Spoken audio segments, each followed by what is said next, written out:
प्रेम से बोलिए प्रिय भक्तगणों, देवों के देव महादेव की जय। नमस्कार प्रिय भक्तगणों, स्वागत है आप सभी का आपके अपने चैनल ज्ञानार्थ में। आप सभी का दिन शुभ और मंगलमय हो। भगवान भोलेनाथ की कृपा आपके और आपके समस्त परिवार पर सर्वदा बनी रहे। श्रोताओं, आज की इस कथा में आप श्रवण करेंगे भौम प्रदोष की पावन एवं पुण्य फल देने वाली व्रत कथा। किसी भी माह की त्रयोदशी तिथि को प्रदोष तिथि का व्रत किया जाता है और प्रदोष तिथि भगवान शिव को समर्पित होती है। यह तिथि मंगलवार को पड़ने की वजह से इस प्रदोष व्रत को भौम प्रदोष के व्रत के नाम से जाना जाता है। धार्मिक मान्यता है कि भौम प्रदोष व्रत में कथा सुनने और कहने वाले को मोक्ष की प्राप्ति होती है। हर माह के शुक्ल पक्ष और कृष्ण पक्ष की त्रयोदशी तिथि को प्रदोष तिथि का व्रत अवश्य ही किया जाता है। प्रदोष व्रत की तिथि जब मंगलवार को आती है तो उसे भौम प्रदोष के नाम से जाना जाता है। भौम प्रदोष व्रत में कथा सुनना और कहना बहुत ही पुण्य फलदायी माना जाता है और इस कथा से पूजा भी पूरी होती है। मान्यता है कि भौम प्रदोष व्रत की कथा सुनने और कहने से देवों के देव महादेव का आशीर्वाद प्राप्त होता है और आर्थिक परेशानियों से मुक्ति मिलती है। और साथ ही इस कथा का सच्चे हृदय के साथ रसपान करने मात्र से साधक को मनवांछित फलों की पूर्ति होती है। तो आइए रसपान करते हैं भौम प्रदोष के दिन पड़ने वाली पावन एवं पुण्य फल देने वाली मनवांछितों को पूरा करने वाली व्रत कथा। सनातन धर्म में प्रदोष व्रत को बहुत ज्यादा पुण्यदायी माना जाता है। यह व्रत महीने में 2 बार रखा जाता है। इसमें एक शुक्ल पक्ष की त्रयोदशी तिथि और एक कृष्ण पक्ष की त्रयोदशी को यह व्रत पड़ता है। सनातन धर्म में प्रदोष व्रत को बहुत अत्यधिक शक्तिशाली एवं बहुत ही महत्वपूर्णदायी माना जाता है। यह व्रत महीने में 2 बार आता है। इसमें शुक्ल पक्ष की त्रयोदशी तिथि और एक कृष्ण पक्ष की त्रयोदशी तिथि को रखा जाता है। यह व्रत भगवान शिव को समर्पित होता है। इस व्रत को रखने से माँ पार्वती और शिव जी सभी कष्टों को दूर करते हैं। इस व्रत में प्रदोष काल में पूजा में खास महत्व है। आज के दिन सुबह उठकर स्नान इत्यादि से निवृत्त होकर इसके बाद आप संकल्प करें। जैसा इस व्रत का नाम है प्रदोष व्रत, इसलिए इस व्रत की पूजा प्रदोष काल में की जाती है। प्रदोष काल का मतलब है कि सूर्यास्त के पहले और बाद में 48 मिनट पहले का समय कहलाता है। इस व्रत में पूजा के समय मौन रहे और भगवान शिव और देवी पार्वती की प्रतिमा को विराजमान करें। शाम को उन्हें पंचामृत से स्नान कराएं। उन्हें भांग धतूरा सफेद फूल श्रृंगार का सामान और ऋतु फल व मिठाई अर्पित करें। परिचालिसा का पाठ भी अवश्य ही रसपान करना चाहिए। प्रदोष व्रत रखने और माँ पार्वती और भगवान शिव जी की पूजा करने से बहुत लाभ होता है। पुराणों के अनुसार प्रदोष व्रत से जीवन में कई कष्टों का अंत होता है। खासकर किसी बीमारी से आरोग्यता पाने के लिए यह व्रत बहुत ही खास है। ऐसा भी कहा जाता है कि गुरु प्रदोष व्रत के करने से 100 गाय दान करने का फल प्राप्त होता है और शत्रुओं से मुक्ति भी मिलती है। इस व्रत को रखने से शनि के दोषों का भी अंत हो जाता है। इसलिए शनि साढ़े साथी वालों को भी यह व्रत शुभ फल प्रदान करता है। आइए ध्यान लगाकर अब रसपान करते हैं प्रदोष व्रत की पौराणिक व्रत कथा, जिसे रसपान करने से साधक के सभी कष्ट और संकट दूर हो जाते हैं। आइए, प्रदोष व्रत में शिव जी का पूजन करने से भाग्य जागृत होता है। इस दिन मात्र फलाहार लेने से चंद्र दोष से मिलने वाले खराब दुष्प्रभाव दूर हो जाते हैं तथा नष्ट होकर मन से नकारात्मक दूर हो जाती हैं। यह व्रत करने वाला कभी भी अपने जीवन में असफलता को नहीं देखता है। जो भी साधक इस व्रत को करता है उसके सभी मनोरथ भगवान भोलेनाथ शीघ्र ही पूर्ण करते हैं। चाहे वे कितनी भी बड़ी से बड़ी कामना हो, फिर भी भगवान भोलेनाथ अवश्य ही पूर्ण करते हैं। जो भी साधक सच्चे हृदय के साथ इस व्रत को रखता है और साथ ही नियम के अनुसार पूजा पाठ और इस कथा का रसपान करता है, तो ऐसे साधक अवश्य ही सफल होते हैं, हर कार्य क्षेत्र में निपुण होते हैं। श्री सूत जी के अनुसार यह अति श्रेष्ठ शत्रु विनाशक भक्ति प्रिय का व्रत है। आइए ध्यान लगाकर रसपान करते हैं श्रोताओं ध्यान लगाकर सुनिएगा। इस व्रत के कथा के अनुसार एक बार इंद्र और वृत्तासुर की सेना में घनघोर युद्ध हुआ। देवताओं ने दैत्य सेना को पराजित कर नष्ट भ्रष्ट कर डाला। यह देखकर वृत्तासुर अत्यंत क्रोधित हो स्वयं युद्ध को उद्धत हुआ।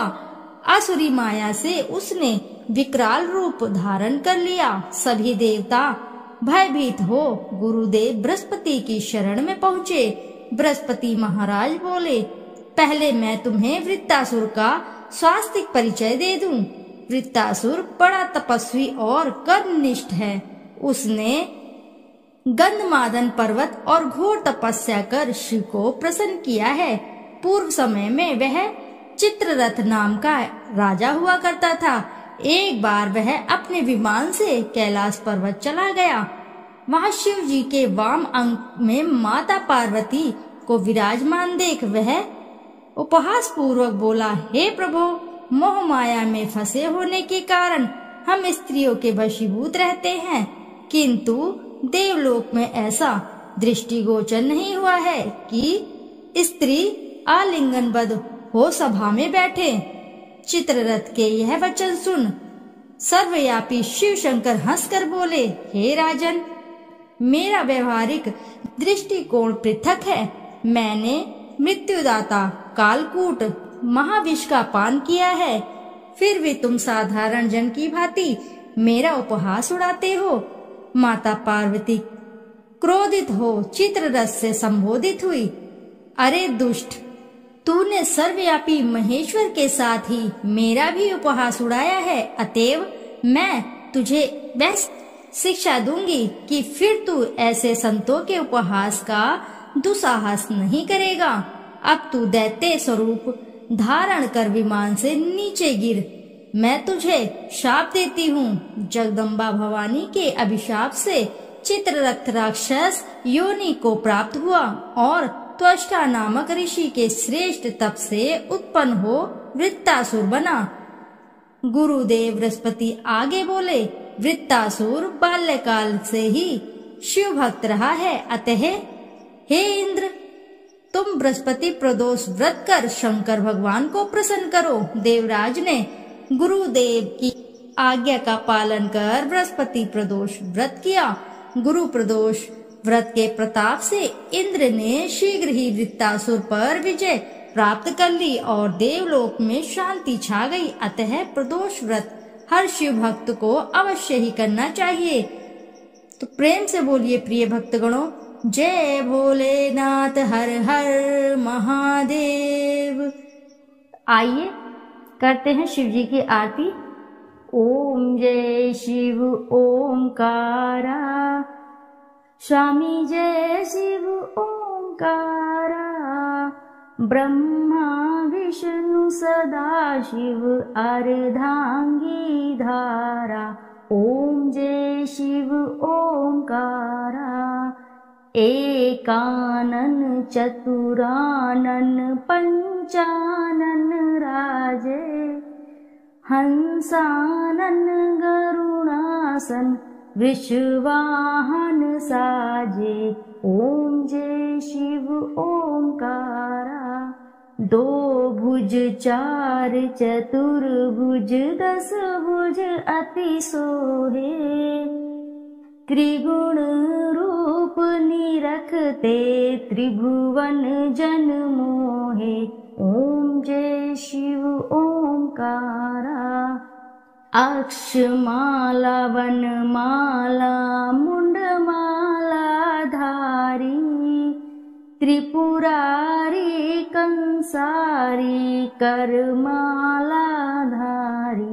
ओम जय शिव ओंकारा, श्वेतांबर पीतांबर बाघांबर अंगे, सनकादिक गरुणादिक भूतादिक संगे। ओम जय शिव ओंकारा, कर के मध्य कर मंडल चक्र त्रिशूल धारी, सुखकारी दुखहारी जग पालनकारी।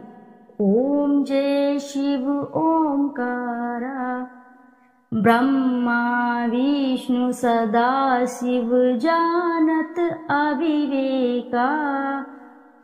मधु कैटभ दो मारे सुर भयहीन करे। ओम जय शिव ओंकारा।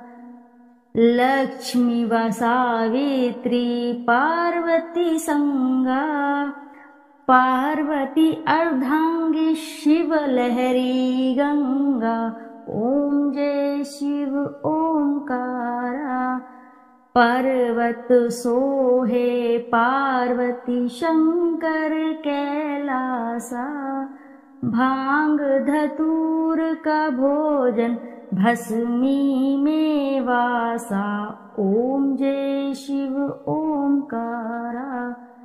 जटा में गंग बहत है गल मुंडल माला। शेष नाग लिपटावत ओढ़त मृग छाला। ओम जय शिव ओंकारा।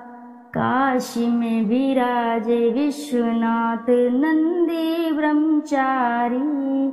नित उठ दर्शन पावत महिमा अति भारी। ओम जय शिव ओंकारा।